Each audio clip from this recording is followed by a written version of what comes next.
Good evening. I'd like to call this evening's King's Board of Education special meeting to order. Mr. Morrow, could you please call the roll? Ms. Phillips, Here. Ms. Groff, Here. Ms. Cowan, Mr. Skirl, Here. Mr. Belfrom. Here. Please join me in the Pledge of Allegiance. Allegiance to the flag of the United States of America and to the republic for which it stands, one nation, under God, indivisible, with liberty and justice for all.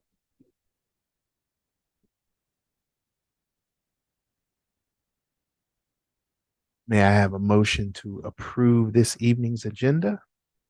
I'll make that motion. I'll second the motion. Mr. Morrow? Ms. Phillips, Yes. Mr. Skirl, Yes. Ms. Groff, Yes. Mr. Belfrom. Yes. And next on the agenda is the bond levy. I'm going to hand it over to Mr. Morrow. Thank you. I do want to add before we get started that Ms. Cowan has called in and she's on the phone. She won't be allowed to vote, but if she has anything to add, she's able to. So as we talked about at the last board meeting, the Board of Education approved a resolution that instructed me to reach out to the county auditor to get numbers for a potential bond levy. And this resolution on tonight is the board voting or not voting to approve the levy actually being on the ballot for the March 19th election. I've asked Kent Cashel with RBC Capital Markets to be here to discuss the resolution, kind of recap what Mr. Brossart talked about at the last board meeting.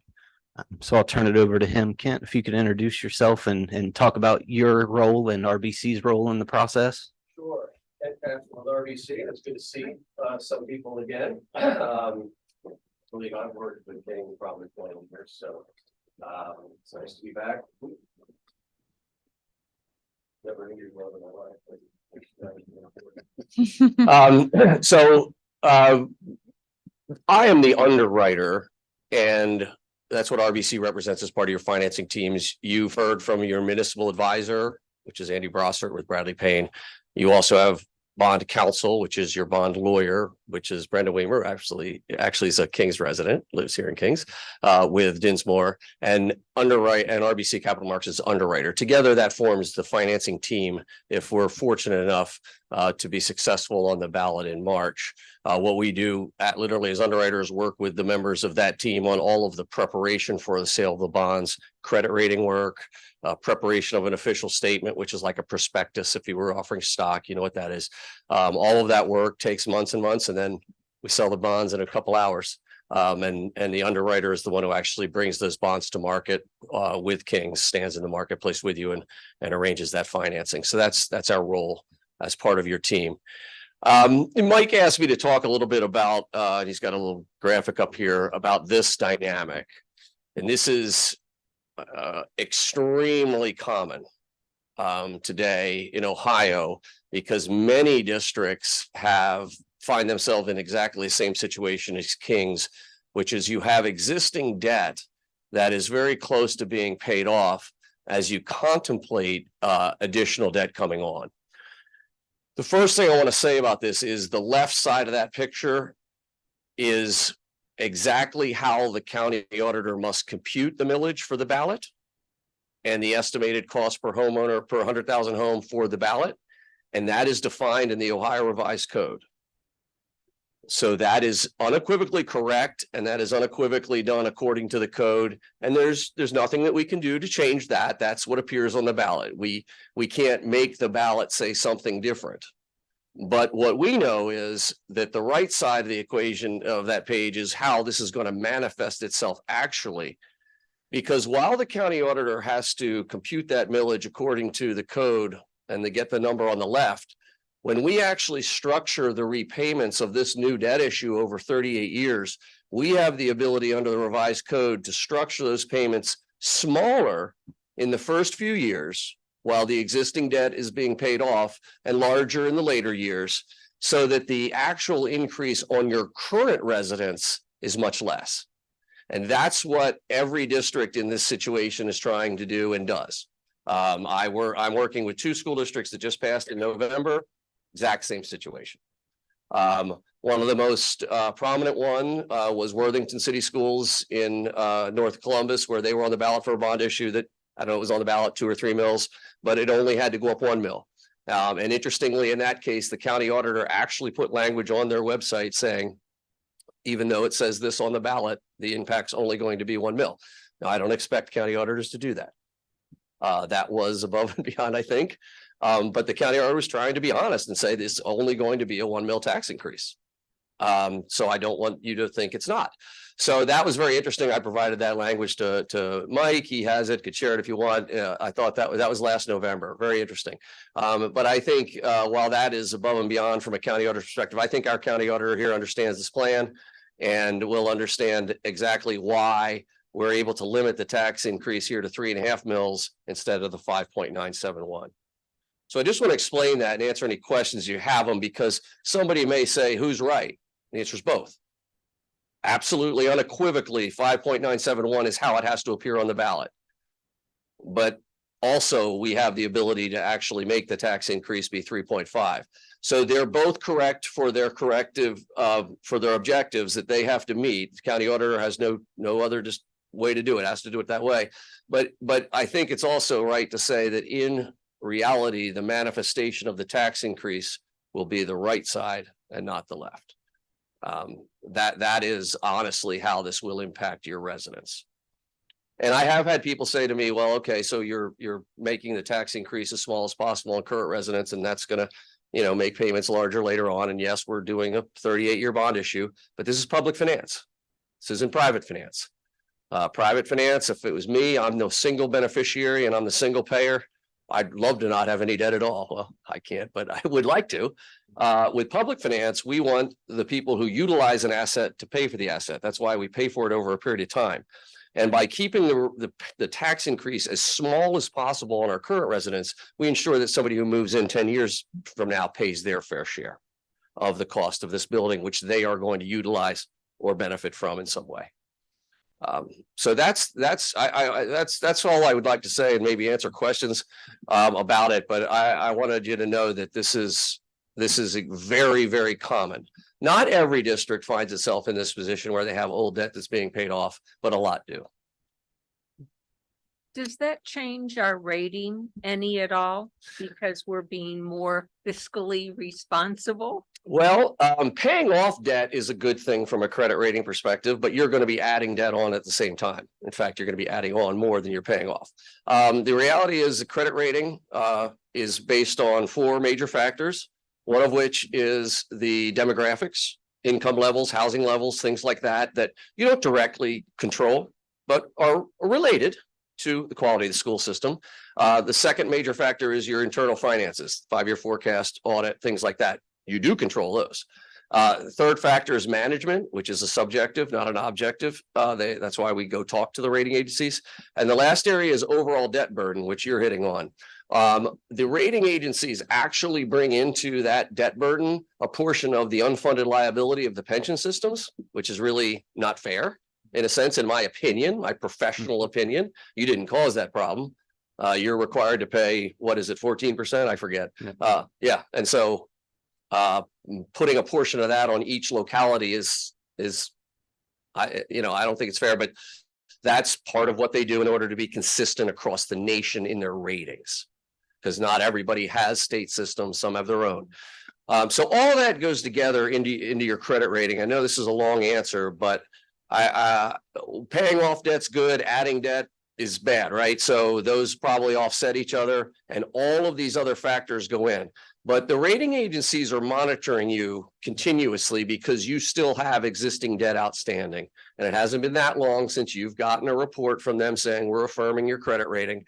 And if we're successful in March, obviously we will then go be talking to them again, because the bonds obviously will need to be rated. You have a very high credit rating. Okay. Thank you.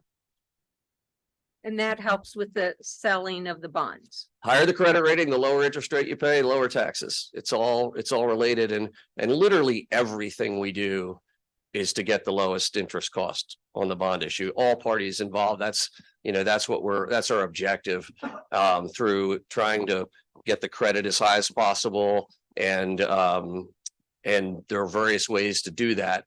In King's case, you probably stand on your own credit. There are some school districts, as you might imagine, whose credit rating aren't as strong as yours. And then there are other ways to enhance that, but it's all designed to get the lowest interest cost, lower taxes, right? Thank you. That's how that works. When you say extremely common, can you tell us some school districts that have recently? So Worthington was one. In November, Dublin City Schools up by Columbus passed a bond issue where this is clients of mine. I'm going to use that that the actual increase is less than what was on the ballot. They campaigned on that, and frankly, Yellow Springs. Yellow Springs is in a very similar situation. I think they have 3 years left on their payment on an old bond issue that's going to come off, and so they're going to limit the increase from the new issue based on same exact thing that we're looking at doing here, wrapping the new debt around the old. And I think it's a very straightforward concept for taxpayers to understand that we have old debt that's getting paid off, and we have new debt that's coming on, and we're taking advantage of the fact that we're paying off that old debt to limit the tax increase for the new. It's not any more complicated than that. It's very straightforward. I think that's the clearest explanation that we've had. Yeah. Can you, Brought in the expert, Mr. Morrow. Thank you. Well, I always joke that school finance is indeed the Russian novel. It's tedious, hard to understand, and everybody dies in the end. You know that old saying. And I've worked in school finance my whole career at various levels.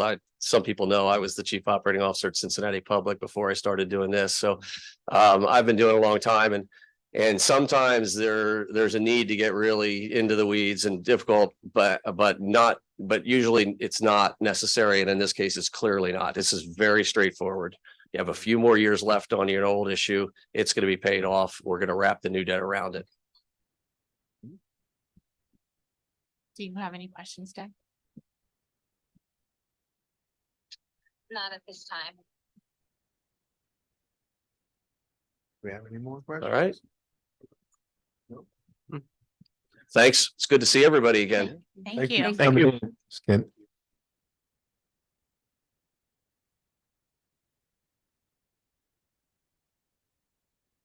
And with that, may I have a motion to approve the resolution to proceed? I'll I- make that motion. I will second the motion. Mr. Morrow? Ms. Phillips, Yes. Ms. Groff, Yes, Mr. Skrull. Yes. Mr. Belfrom. Yes. And next on the agenda, may I have a motion to adjourn our special meeting? I will make that motion. I'll second the motion. Mr. Morrow? Ms. Groff, Yes. Mr. Belfrom, Yes. Mr. Skrull. Yes. Ms. Phillips. Yes. Thank you, everyone.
Good evening. I'd like to call the King's Board of Education special meeting, the second edition, to order. Mr. Morrow, could you please call the roll? Ms. Phillips, Here. Ms. Groff, Here. Ms. Cowan, Mr. Skrull, Here. Mr. Belfron. Here. Please join me in the Pledge of Allegiance.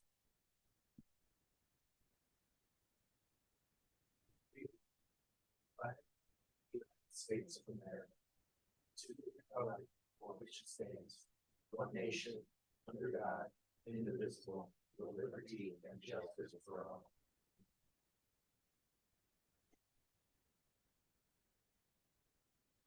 May I have a motion to approve this evening's agenda?